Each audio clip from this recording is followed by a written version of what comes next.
நடிகர் விஜய் அரசியலில் நிறைய பாடம் படிக்க வேண்டியுள்ளது என அதிமுக முன்னாள் அமைச்சர் செல்லூர் ராஜு விமர்சித்துள்ளார்.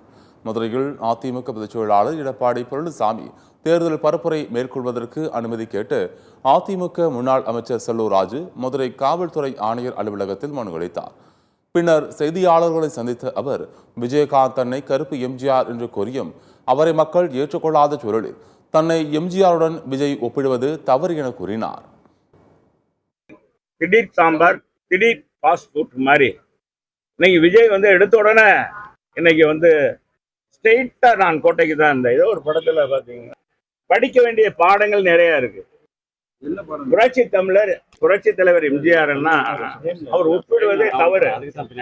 யாருடைய துணையும் இல்லாம நான் ஸ்ட்ரெயிட்டா ஆட்சிக்கு வந்துடுவேன் அப்படின்னு சொல்லுவது இன்னைக்கு அதுக்காக அந்த அதிமுக மக்கள் எல்லாம் துணை இருப்பாங்க. எவ்வளவு பேர் இருப்பாங்க என்னன்றத நீங்க போக போதான் தேர்தல் தான். மக்கள் தான் எஜமானர்கள், மக்கள் தான் நீதிமான்கள்.